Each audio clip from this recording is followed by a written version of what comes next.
Yang terhormat Ibu Wakil Kepala Sekolah, Ibu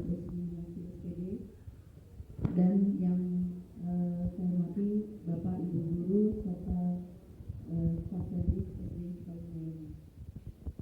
Bersama-sama marilah kita panjatkan puji syukur kehadirat Allah Subhanahu wa taala yang telah melimpahkan rahmat serta nikmat iman, Islam, kesehatan pada kita semua sehingga kita dapat berkumpul dalam kegiatan diseminasi budaya positif di sekolah yang akan disampaikan oleh Ibu Ike Megawati Putri SPD. Untuk menindaklanjuti kegiatan pada pagi hari ini, saya akan membacakan susunan acaranya. Yang pertama adalah pembukaan, yang kedua adalah pembacaan doa, yang ketiga menyanyikan lagu Indonesia Raya oleh Ibu Risminiasi, yang keempat adalah sambutan Ibu Kepala Sekolah, yang kelima adalah pembebasan oleh Ibu Ike Megawati Putri, dan yang terakhir adalah penutup. Untuk melancarkan kegiatan pada pagi hari ini, kita awali kegiatan pada pagi hari ini dengan pembacaan doa yang akan dipimpin oleh Ustadz Saifuddin SPDI. Pada Ustadz Saifuddin SPDI, kami persilakan.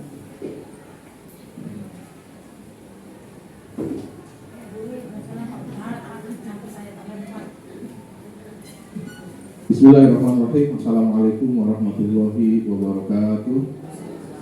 Pertama yang saya hormati Ibu Kepala Sekolah SD Cipayung 05, yang saya hormati para Dewan Guru yang hadir pada siang hari ini, dan narasumber yang saya hormati. Marilah kita awali pertemuan ini dengan berdoa kepada Allah Subhanahu wa taala. Kita berharap mudah-mudahan pertemuan ini dijadikan ilmu buat kita semuanya. Amin ya rabbal alamin. Mari kita berdoa. Untuk yang beragama Islam kita baca Al-Fatihah, yang non-muslim silakan berdoa beragama dan kepercayaannya masing-masing. Ila hadiyah wa kulli niyatin sholiyah ila turatin Nabi Muhammadin sallallahu alaihi wasallam. Al-Fatihah. A'udzubillahi minasyaitonir rajim. Bismillahirrahmanirrahim. Alhamdulillahirabbil alamin arrahmanir rahim maliki yaumiddin. Iyyaka na'budu wa iyyaka nasta'in ihdinas siratal mustaqim siratal ladzina an'amta 'alaihim ghairil maghdubi 'alaihim waladdallin. Amin. Nantinya mohon maaf. Saya akhiri. Wassalamualaikum warahmatullahi wabarakatuh.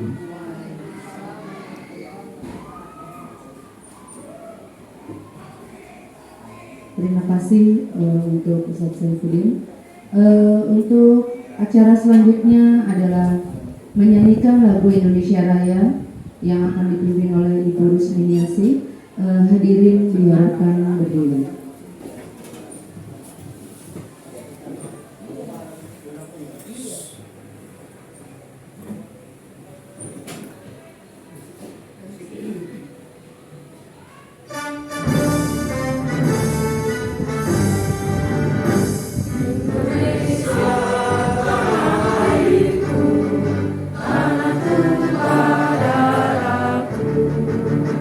Di sanalah aku berdiri.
hadirin dipersilakan duduk kembali. Untuk acara berikutnya adalah sambutan dari Ibu Kepala Sekolah SD Cipayung 05 kepada Ibu Titi Sulastri SPD. Kami persilakan. Assalamualaikum warahmatullahi wabarakatuh. Waalaikumsalam. Selamat pagi menjelang siang. Mohon maaf untuk bapak-bapaknya yang menjelang sholat Jumat. Saya potong sedikit, kita percepat karena hari Jumat mengambil waktunya, membuat harus gerakan cepat. Terima kasih atas satu gebrakan dari guru kita. Semoga diikuti kembali oleh guru-guru yang lain. Yang perlu saya ingatkan kembali, karena momen kita harus mempunyai sertifikat secara langsung. Jadi guru-guru yang secara langsung ya, harus mempunyai sertifikat untuk guru yang di bawah 50 tahun, maka mengikuti PGP ya, PGP contohnya sebelah kita. Untuk yang usia di atas 50 tahun sampai 55 bisa mengikuti CPP, calon praktis mengajar. Boleh, silakan. Baik dari itu guru ataupun guru honor. Jadi Bapak Ibu kalau guru honor belum masuk dapodik belum bisa sepertinya. Tapi untuk guru-guru yang lain yang masih muda, yang belum 50, monggo silakan daftar PGP. Ya. Untuk selanjutnya lagi hari ini, momen ini yang sudah aturannya sudah direncanakan minggu kemarin, karena terputus ada acara RKAS yang harus kita laksanakan, kita pertanggungjawabkan, maka memang saya meminta kepada bendahara untuk mengundurkan acara ini, di mana acara ini silakan Pak. Di mana acara ini salah satu persyaratan dari pelaksanaan PGP khususnya angkatan ke-7 yang mungkin sebagai contoh dari Bapak Ibu guru yang kemarin sudah mendaftar, tinggal menunggu pengumuman ya, kan tahap per tahap dari administrasi, nanti dari wawancara, dari mengajar. Setiap tahap itu pasti ada lulus atau tidak. Kalau lulus berarti lanjut. Kalau sudah lanjut seperti kemarin, momen yang pertama yaitu maka saya pendampingan berarti sudah lulus masuk di angkatan.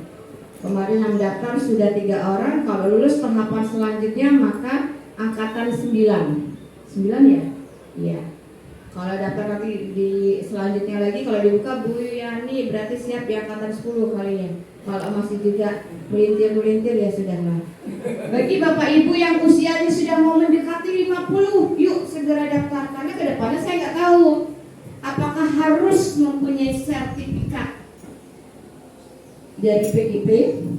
Kalau harus usia lebih, mau nggak mau CPP lebih berat lagi. Bu, kenapa kan ngomong? Enggak. Bu, CPP nanti larinya kemana? CPP nanti akan larinya adalah kayak model pengajar praktis, jadi mengajarkan yang PGP ini.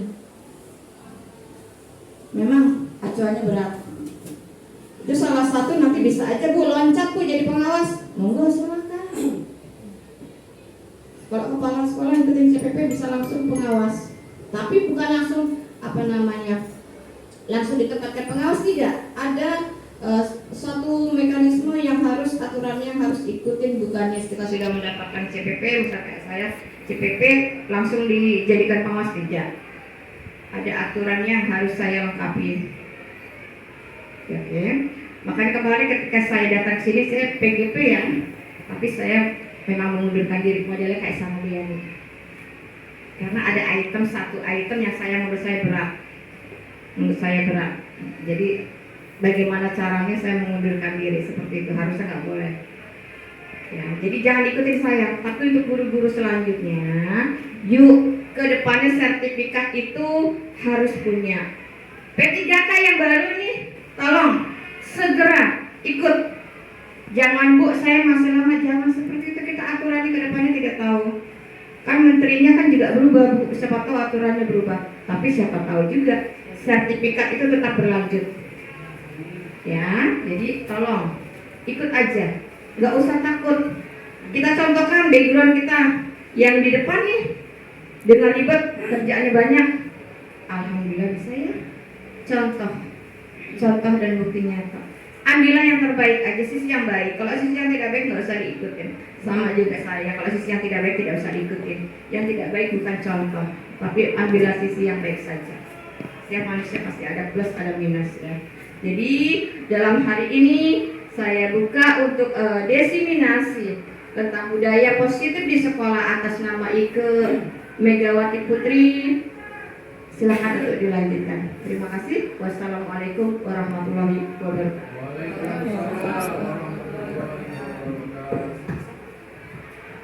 Terima kasih Ibu Kepala Sekolah atas sambutan dan sarannya. Untuk acara berikutnya adalah pengimbasan dan diseminasi budaya positif di sekolah oleh Ibu Ike Megawati Putri SPD. Kepada Ibu Ike Megawati Putri SPD kami persilakan. Bismillahirrahmanirrahim. Assalamualaikum warahmatullahi wabarakatuh. Waalaikumsalam warahmatullahi wabarakatuh. Yang terhormat Ibu Titi Sulastri sebagai Kepala Sekolah SDN Cipayung 05 dan Bapak Ibu Guru SDN Cipayung 05 yang saya hormati.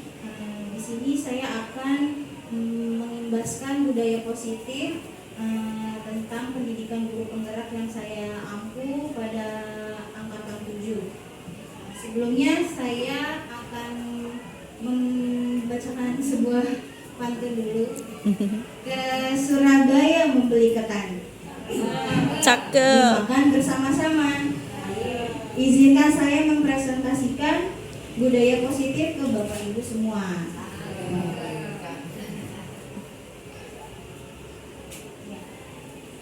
Di sini perkenalkan fasilitator angkatan 7 kelas 32F ada Ibu Mutmainah, kemudian pengajar praktik Bapak Budi Hari, dan saya sendiri Ike Megawati Putri sebagai calon guru penggerak angkatan 7. Nah, konsep inti pada pertemuan pembahasan hari ini adalah yang pertama tentang perubahan paradigma belajar, yang kedua disiplin positif, yang ketiga motivasi perilaku manusia, yang keempat kebutuhan dasar, yang kelima posisi kontrol restitusi, yang keenam keyakinan kelas, dan yang ketujuh segitiga restitusi. Sebelum masuk ke materi, saya meminta Bapak Ibu untuk berpasangan. Kalau misalkan tidak ada pasangannya bisa menggunakan tangan kanan dan tangan kirinya. Jadi jika berdua ada yang menjadi A dan ada yang menjadi B. Ini adalah sebuah permainan cobalah buka. Jadi melakukan kegiatan cobalah buka. Jadi ada yang menjadi posisi A, itu tugasnya adalah mengepalkan satu tangan.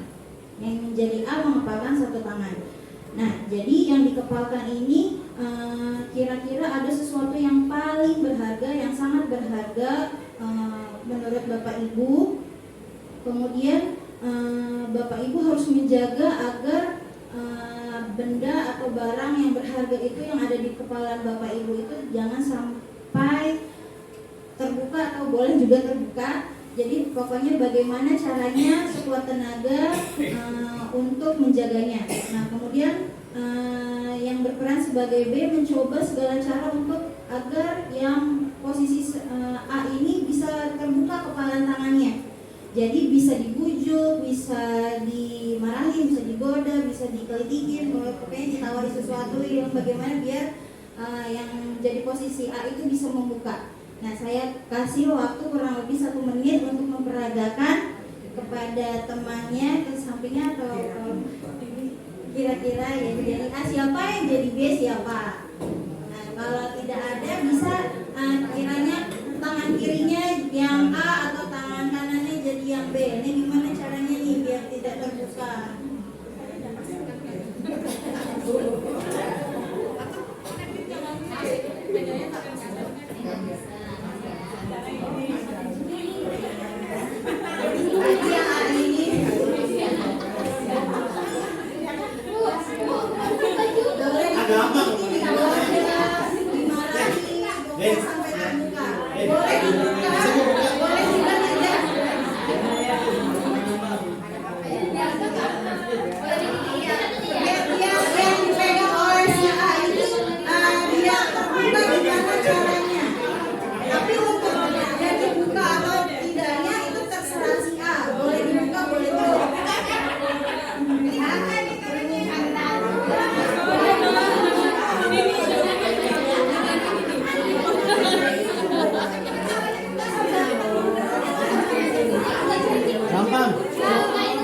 Gua cium kan bukan gitu.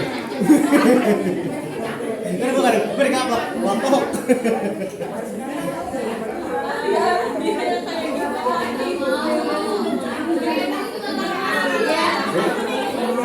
Nah, gampang, sabun buka dah.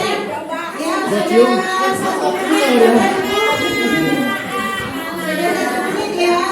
Nah, coba kita lihat lagi. Sudah 1 menit. Nah, kita lihat coba. Yang pertama, apakah Anda membuka kepalan tangan Anda? Tadi yang sebagai A siapa? Nah, apakah dibuka? Ada yang dibuka? Oh, Bu Andina dibuka. Nah, kalau bagi yang membuka Bu Andina, mengapa alasan Bu Andina membuka kepalan tangan? Karena ada rangsangan.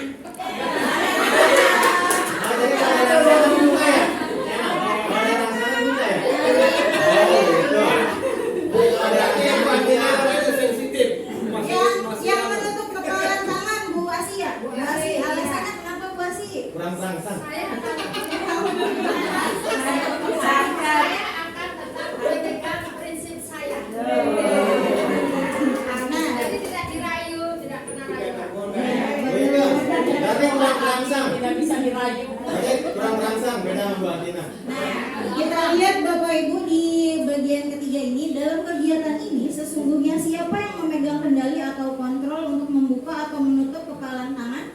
Sebenarnya siapa yang memegang kontrol? Diri sendiri. Ya, diri sendiri. Jadi tidak apa dibuka, tidak apa juga ditutup karena itu kontrol pada diri sendiri.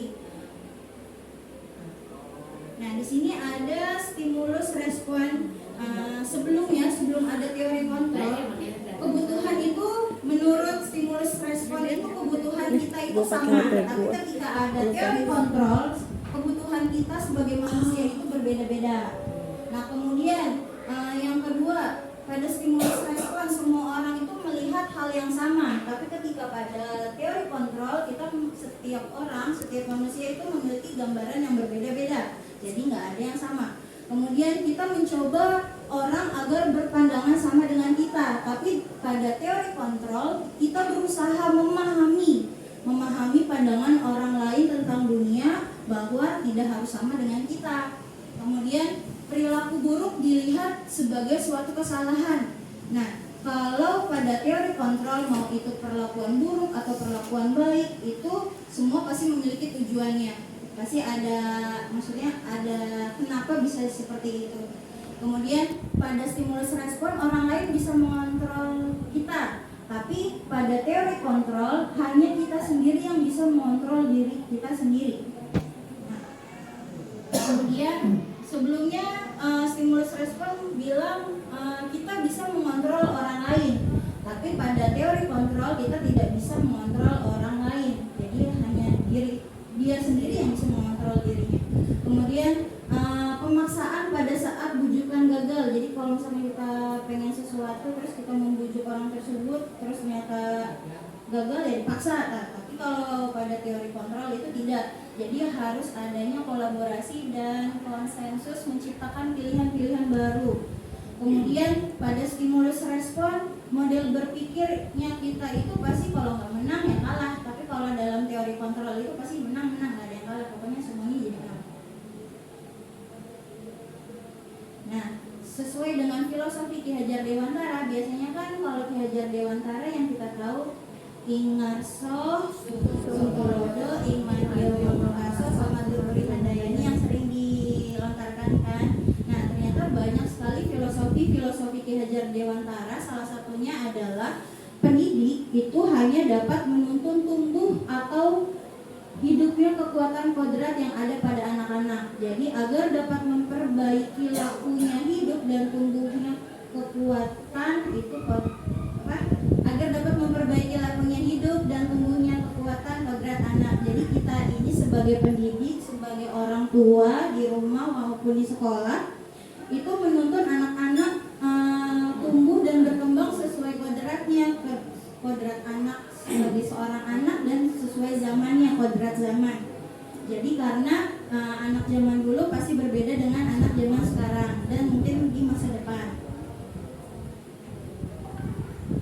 Nah, selain itu Ki Hajar Dewantara juga bilang anak bukan kertas kosong yang bisa digambar sesuai keinginan orang dewasa. Jadi anak lahir dengan kekuatan kodrat yang masih samar-samar.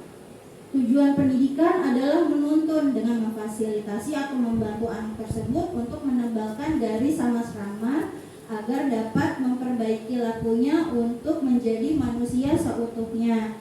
Jadi pada dasarnya setiap anak itu mempunyai bakatnya masing-masing. Hanya saja kita sebagai pendidik, sebagai guru di sekolah itulah yang harus menuntun anak ini harus seperti apa ke depannya, mengeluarkan bakatnya seperti apa, seperti itu.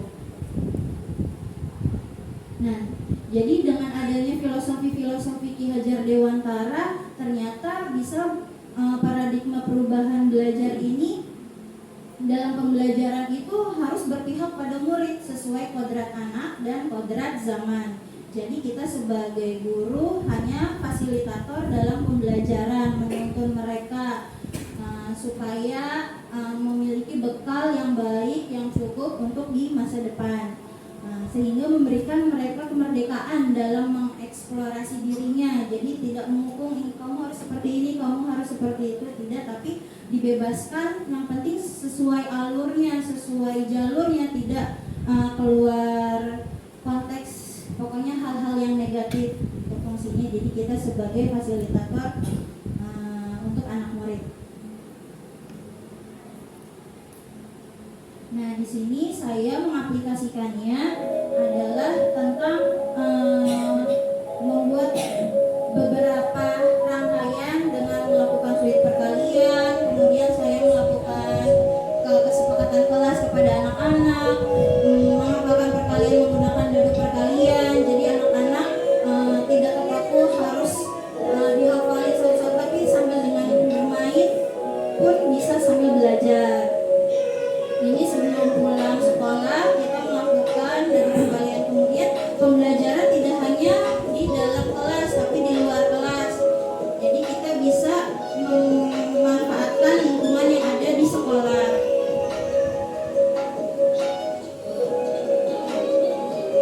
Nah, kalau ini belajar di kelas, di luar kelas kemarin tentang tumbuhan.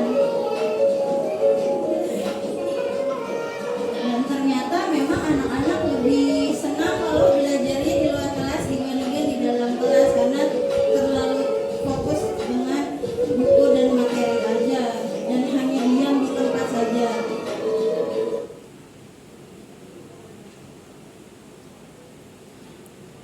Selanjutnya, disiplin positif.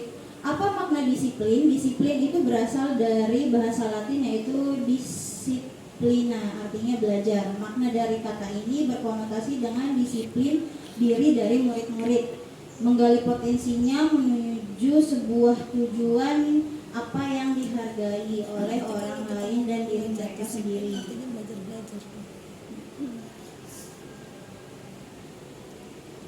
Untuk menciptakan murid yang merdeka, syarat utamanya harus ada disiplin yang kuat. Nah, disiplin yang kuat di sini itu untuk murid diusahakan menggunakan motivasi internal. Jadi motivasinya dari dalam diri. Nah, jika kita tidak memiliki motivasi internal, maka kita memerlukan pihak lain untuk mendisiplinkan kita, atau yang dimaksud motivasi eksternal. Jadi dari luar, bukan dari dalam diri kita. Jadi anak-anak butuh mendapatkan motivasi, tapi agar menumbuhkan motivasi dalam dirinya sendiri. Dengan dibantu juga bisa dengan motivasi dari luar. Nah, tujuan dari disiplin positif ini menanamkan motivasi pada murid-murid kita, yaitu untuk menjadi orang yang mereka inginkan dan menghargai diri mereka sendiri dengan nilai-nilai yang mereka percaya. Ini adalah nilai-nilai kebajikan. Ada peduli, rajin, kreatif, semangat, toleransi, ketegasan, pengertian, rendah hati. Kurang lebih ini ada 7, termasuk juga yang sekarang ini kurikulum merdeka itu profil pelajar Pancasila, itu juga termasuk nilai-nilai kebajikan yang ada 6 dimensi ya.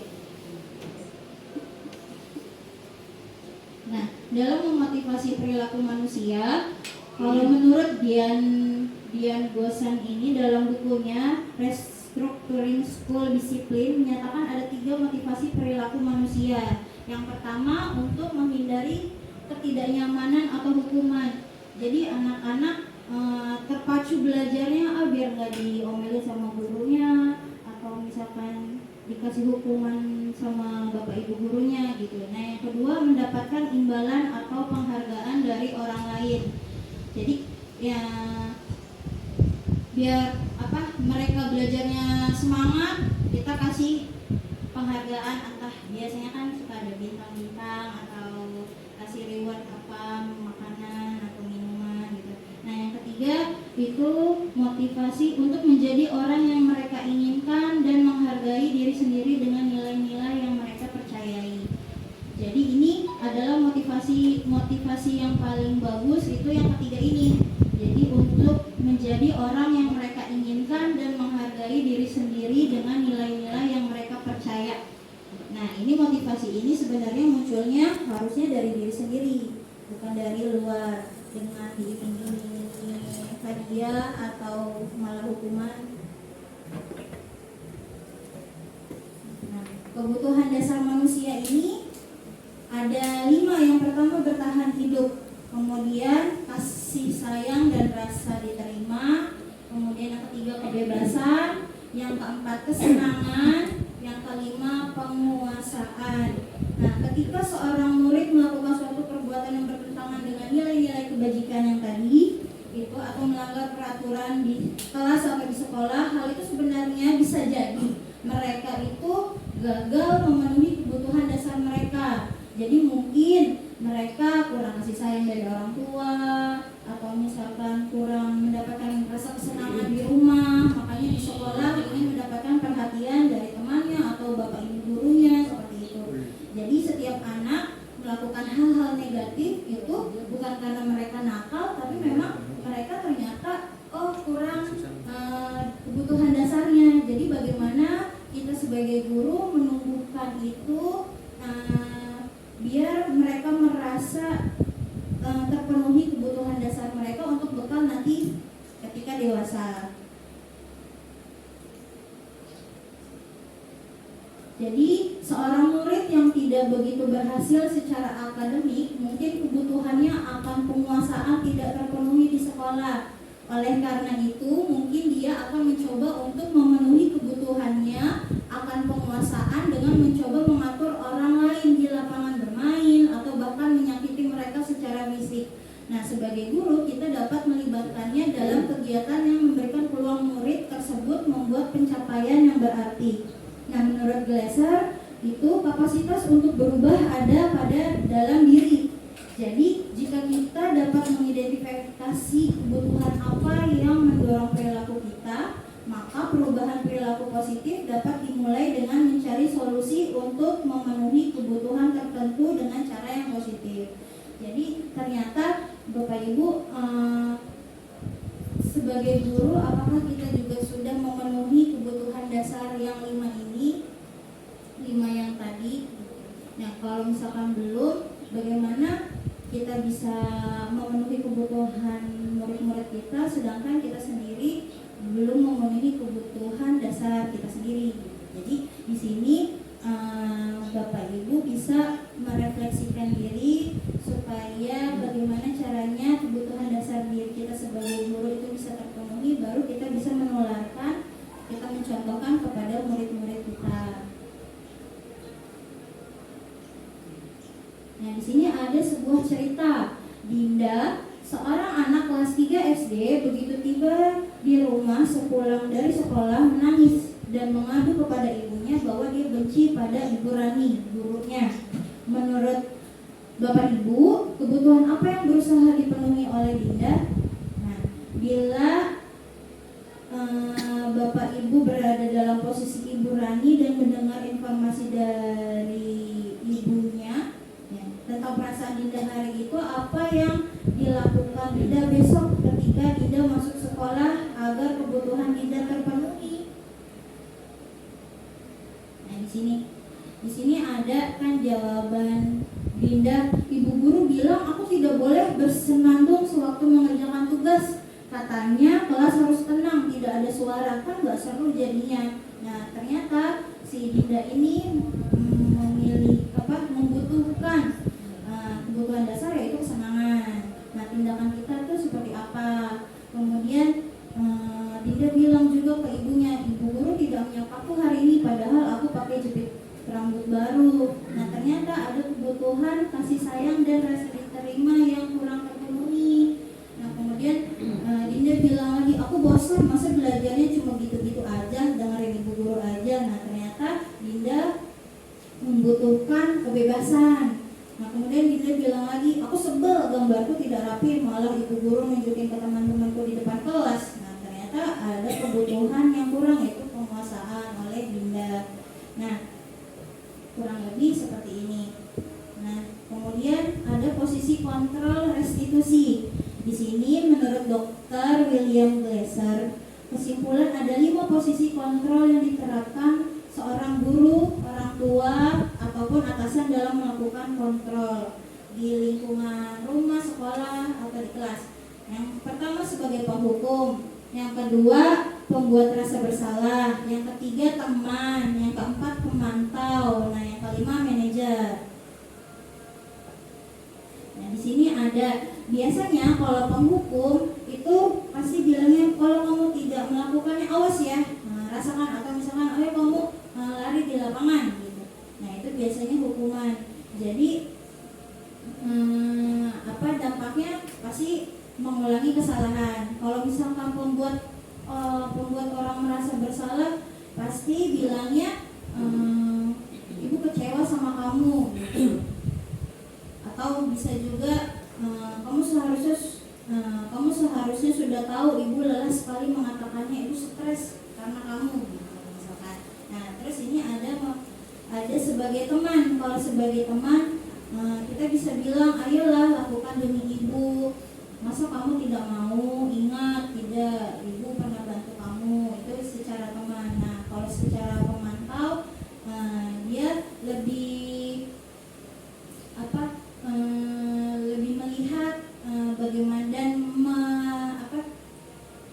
mengajak anak muridnya untuk berefleksi diri gitu. Jadi apa peraturannya, dia bilang, gurunya bisa bilang apa peraturannya, berapa banyak bintang yang saya harus peroleh, berapa halaman yang harus saya tulis.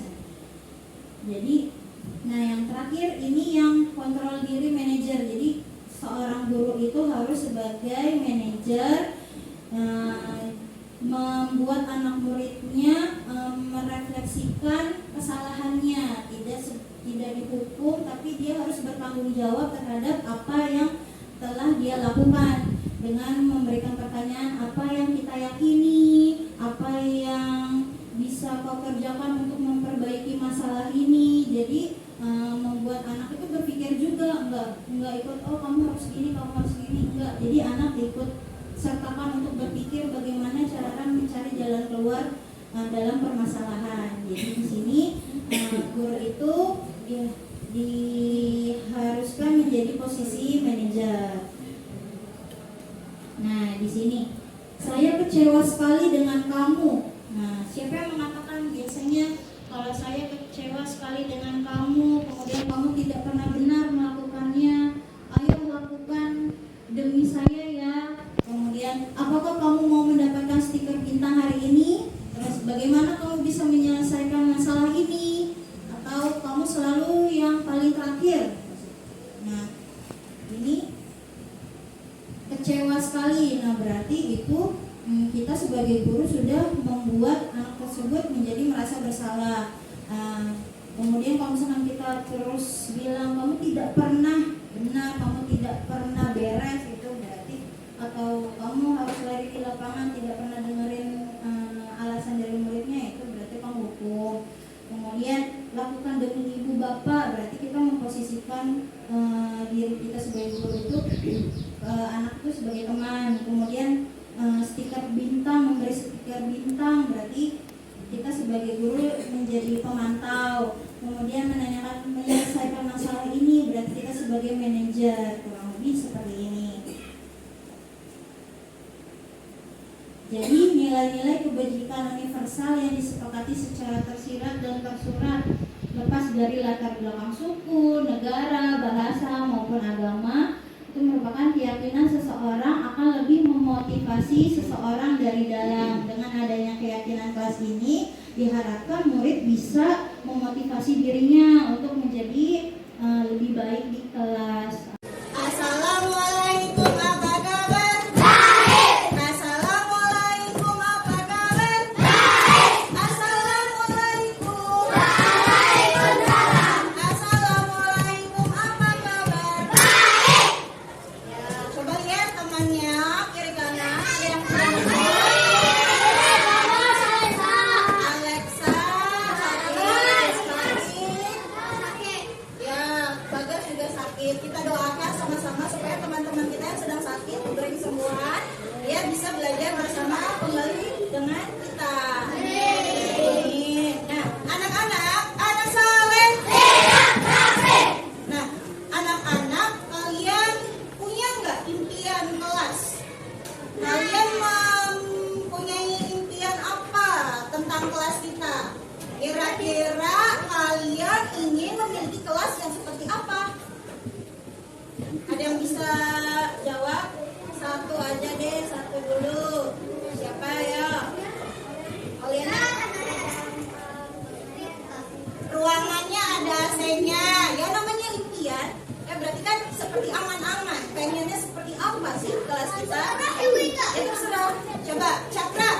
Cakra punya impian apa? Kelas kita pengennya seperti apa? Atau terlihat apa? Kayak di langit. Temanya kayak di langit. Memiliki kelas yang temanya seperti di langit. Oh mungkin seperti ada awan-awan. Coba siapa lagi? Malika. Punya nggak impian? Apa? Amal. Kelasnya bersih. Bersih. Kalau AC berarti sejuk ya. Kalau misalkan AC atau enggak kipas angin berarti ingin punya kelas yang sejuk. Ingin punya kelas yang bersih. Ada lagi? Kira-kira? Nah, untuk mencapai impian kelas tersebut, kita harus punya hal-hal yang harus kita yakini. Yang kita yakini itu apa? Misalkan yang kita percayai. Untuk supaya kelas kita jadi sejuk, kelas kita jadi bersih, atau kelas kita jadi indah. Nah, itu ada hal-hal atau sesuatu atau perlakuan atau kegiatan yang dilakukan secara terus-menerus.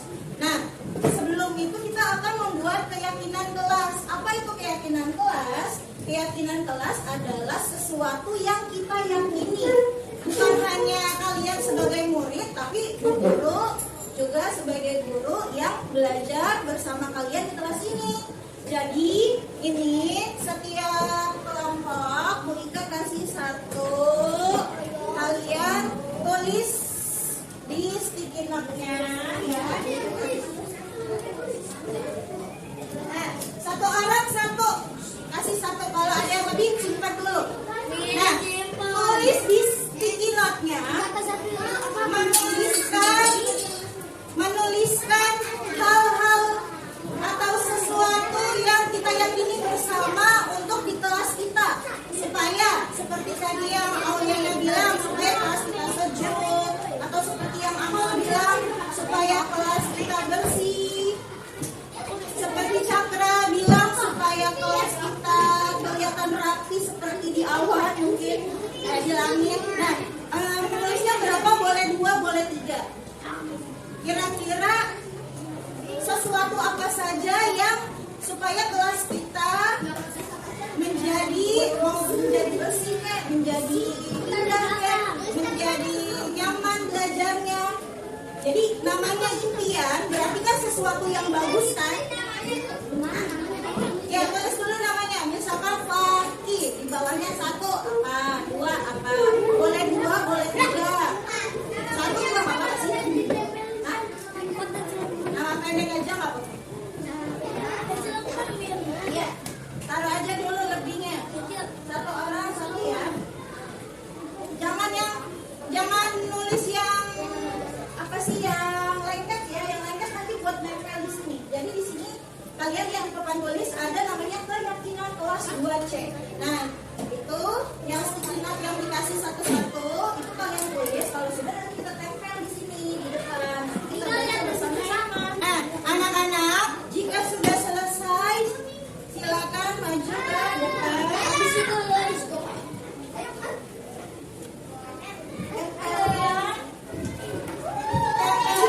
Yang rapi nggak? Samping-samping. Nah, yang udah duduk ya, di tempat ya. Nah, yang sudah ya, silakan duduk di tempatnya dulu. Di bawahnya. Di belakang.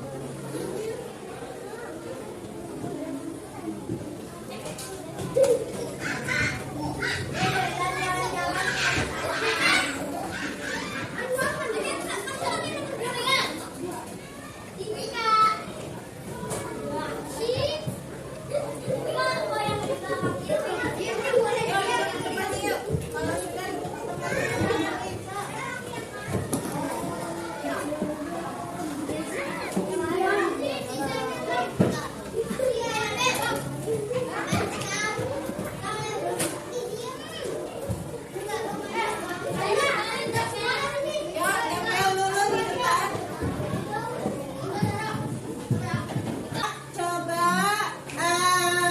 Aji bacakan ini yang sudah kita buat bersama-sama mengenai keyakinan kelas. Coba yang lain dulu ya. Anak soleh. Nah, kalau rapi berarti duduknya juga rapi dong. Nah, sambil perhatikan ke depan, apa? Sambil perhatikan ke depan, coba dibacakan. Aji pilih satu untuk dibacakan, bebas yang mana?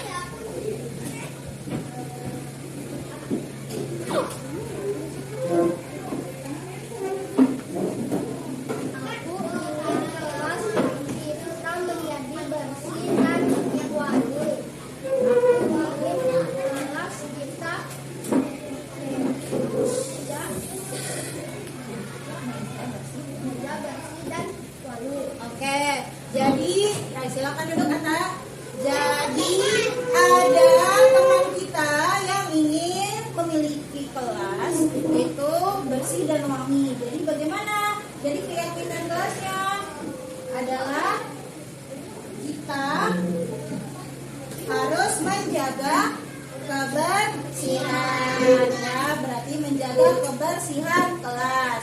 Kemudian ini aku mau punya kelas yang tertib. Berarti kalau kelas yang tertib bagaimana? Kalau belajar duduk yang rapi. Ya, belajar duduk yang rapi. Tidak apa-apa. Nah, kemudian di sini buang sampah pada tempatnya. Kemudian disiplin. Kalau disiplin itu apa sih? Contohnya? Contoh disiplin apa? Ada yang bisa memberikan contoh? Contoh disiplin. Salah satunya apa? Datang ke sekolah. Datang ke sekolah tepat waktu. Nah, jadi kita udah dapat berapa tuh? Dapat 3 deh. Yang pertama, jadi keyakinan kelas kita yang pertama datang ke sekolah tepat waktu.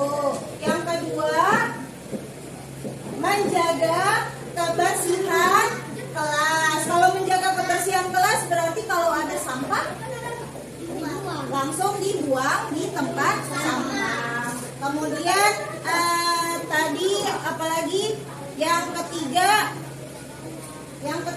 adalah saling menghormati. Jadi tidak ada tuh kalau misalkan ada yang tidak bisa terus diejek sama temannya, atau misalkan ada yang salah jawab terus diejek sama temannya, karena kita harus saling menghormati. Berarti ada 3 ya. Nah, satu lagi, coba apa?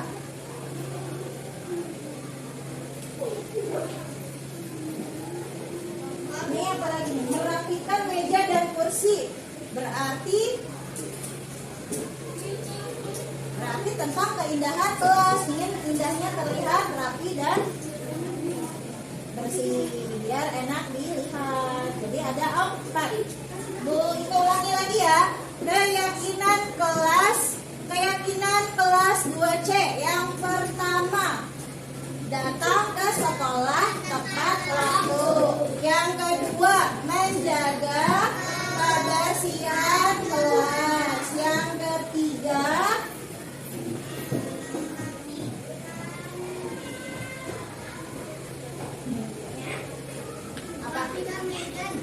saling menghormati dan menghargai. Nah, yang keempat adalah merapikan meja dan kursinya masing-masing. Jadi keyakinan kelas 2C ada 4. Coba diulangi. Keyakinan kelas 2C. Pertama, datang ke sekolah tepat waktu. Kedua, menjaga kebersihan kelas. Ketiga, saling menghormati dan menghargai. Keempat, merapikan meja dan kursinya masing-masing. Ya, jadi 4 hal ini yang harus kita sepakati. Sepakat? Nah, kalau sepakat, ambil pensilnya. Nah, coba dari kelompok 1. Kelompok 1 yang ini ya, kelompoknya Zakia. Silakan maju ke depan.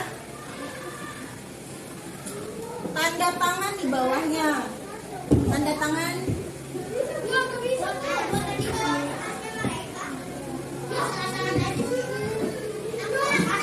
Kalau tidak bisa tanda tangan, boleh nama sendiri tapi huruf sambung.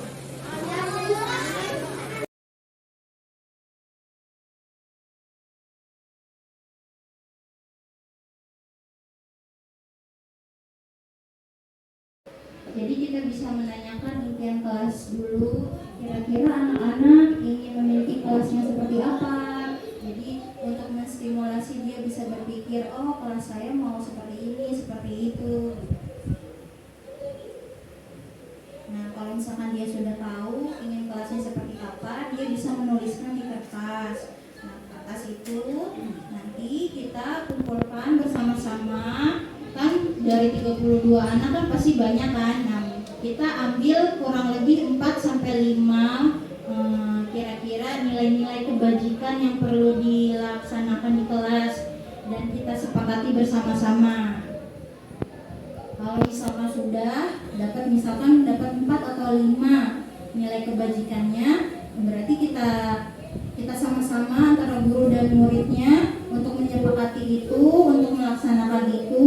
Kemudian kita tanda tangan di ini saya buat karton di bawah kartonnya ditandatangani untuk tanda anak murid itu setuju dengan kesepakatan kelas kita. Jadi ini kurang lebih keyakinan kelas ya. Nah, prosedurnya ini saya bacakan tentang keyakinan sekolah atau kelas. Prosedurnya itu yang pertama, mempersilahkan warga sekolah atau murid-murid untuk bercurah pendapat tentang peraturan yang perlu disepakati di sekolah atau kelas. Yang kedua, mencatat semua masukan-masukan murid atau warga sekolah di papan tulis atau kertas besar ukuran poster, di mana semua anggota kelas bisa melihat hasil curah pendapat. Kemudian disusun keyakinan kelas sesuai prosedur pembentukan keyakinan sekolah atau kelas. Jadi kalimat-kalimat dalam bentuk negatif diubah menjadi kalimat yang positif.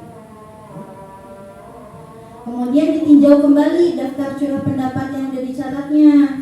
Kita tinjau ulang keyakinannya secara bersama-sama. Setelah dibuat, setelah selesai, maka warga kelas itu menyetujui dengan menandatangani keyakinan kelas tersebut. Baru kita lekatkan di dinding kelas biar semua warga kelas itu melihat.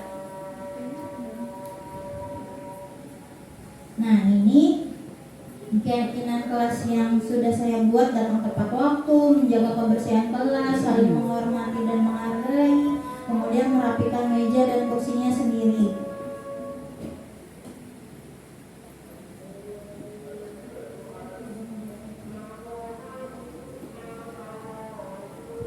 Nah, ini segitiga restitusi. Jadi dari tadi udah disiplin, terus membuat keyakinan kelas. Nah, ini ada segitiga restitusi. Apa itu restitusi? Restitusi adalah proses menciptakan kondisi bagi murid untuk memperbaiki kesalahan mereka, sehingga mereka bisa kembali pada kelompok mereka dengan karakter yang lebih kuat atau lebih baik. Jadi restitusi juga proses kolaborasi antara murid dan guru dalam mencari solusi untuk masalah murid.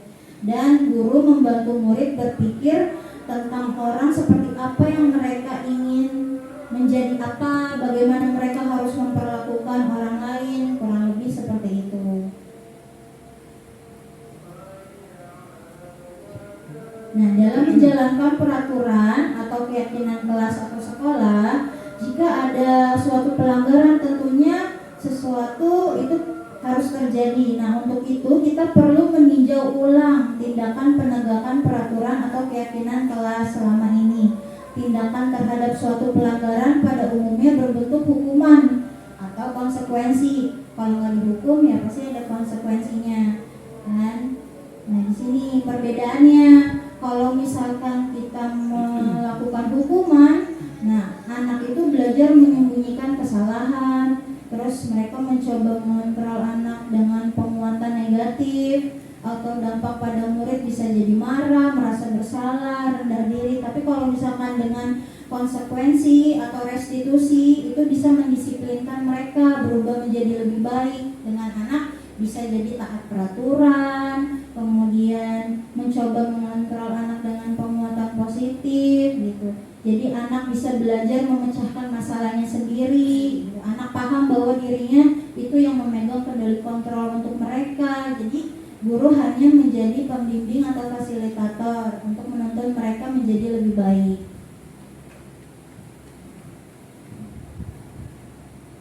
Nah, ini dihukum oleh penghargaan. Ternyata penghargaan itu tidak juga selalu baik untuk anak. Jadi ada penghargaan menghukum mereka yang tidak mendapatkan penghargaan. Misalkan dalam sistem ranking, mereka yang mendapatkan ranking kedua pasti merasa paling dihukum karena nggak dapat ranking 1. Kemudian memberikan penghargaan dan hukuman adalah hal yang sama karena keduanya mencoba mengendalikan perilaku seseorang. Karena orang pada dasarnya tidak suka dikendalikan dalam jangka waktu yang lama, penghargaan akan terlihat sebagai hukuman. Jika suatu penghargaan diharapkan namun tidak didapatkannya, maka dia merasa dihukum. Jadi penghargaan ternyata tidak selalu baik untuk murid. Nah, apa yang efektif, penghargaan seperti apa yang bagus, yang baik? Nah, ternyata penghargaan yang efektif itu jika kita menginginkan seseorang melakukan sesuatu yang kita inginkan dalam jangka waktu yang pendek. Jadi tidak terus-terusan kasih penghargaan, tidak terus-terusan dikasih reward, ada waktu-waktu tertentunya. Jika kita menggunakan penghargaan lagi dan lagi terus-menerus, maka anak murid bisa tergantung pada penghargaan itu sendiri. Kemudian malah kehilangan motivasi dalam dirinya.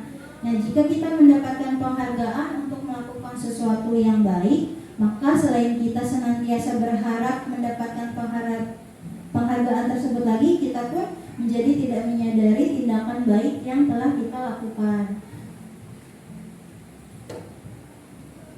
Ini ciri-ciri restitusi. Jadi restitusi itu bukan untuk menebus kesalahan, namun untuk belajar dari kesalahan. Restitusi itu untuk memperbaiki hubungan.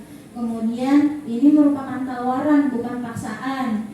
Nah, restitusi ini menuntun untuk melihat dalam diri siswa. Kemudian untuk mencari kebutuhan dasar yang mendasari tindakan anak bisa berbuat seperti itu. Kemudian restitusi diri itu adalah cara yang paling baik karena fokus pada karakter, bukan tindakan. Jadi fokus pada solusinya, mengembalikan murid yang berbuat salah pada kelompoknya. Ada yang namanya segitiga restitusi. Segitiga restitusi ini dirancang untuk memudahkan guru atau orang tua dalam melakukan proses menyiapkan anaknya untuk melakukan restitusi. Apa itu segitiga restitusi? Nah, di sini saya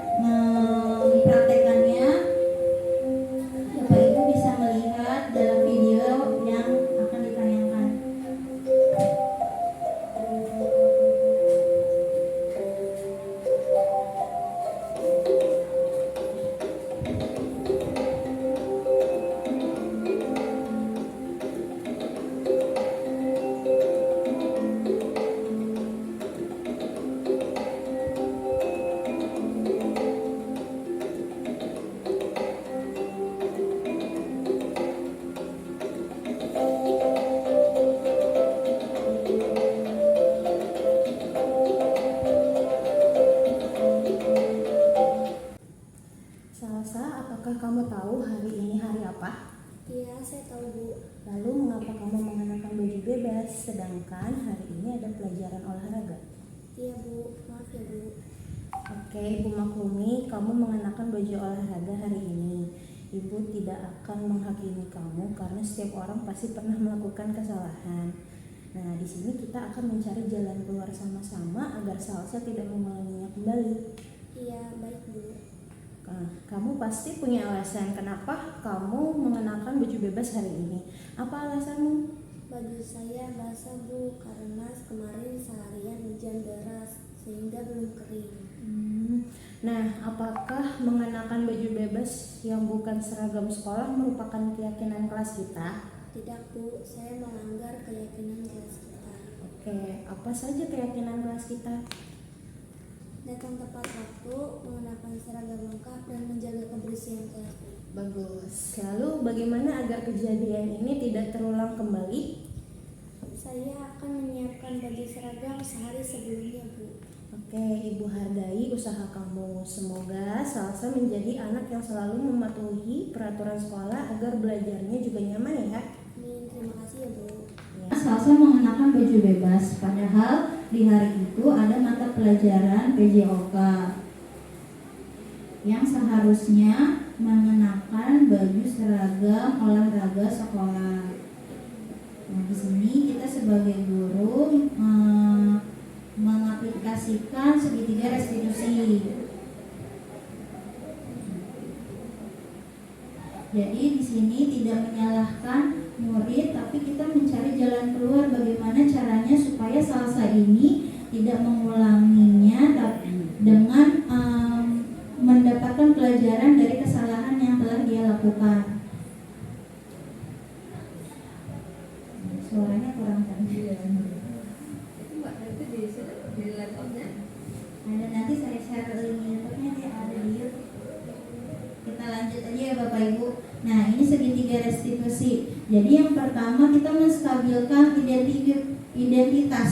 Jadi setiap orang itu pasti pernah melakukan kesalahan, dan kita harus yakin ke anak kalau anak itu bukan satu-satunya yang pernah melakukan kesalahan kok. Kita semua juga pernah melakukannya kok. Nah, kemudian kalau sudah menstabilkan identitasnya, kita validasi tindakan yang salah. Nah, adakah cara yang lebih efektif?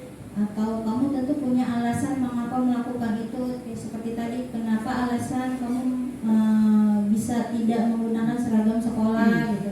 Kemudian menanyakan keyakinan kelas apa yang telah kita sepakati, atau bisa bertanya dengan kamu ingin menjadi orang yang seperti apa. Jadi di sini bukan menghukum, tapi untuk mereka merefleksikan kesalahan mereka agar tidak mengulangi kesalahan yang sama. Nah, kurang lebih seperti itu mengenai budaya positif di sekolah yang telah saya laksanakan. Burung dara, burung cendrawasih bisa dicari dulu di Papua. Cukup sekian, terima kasih. Semoga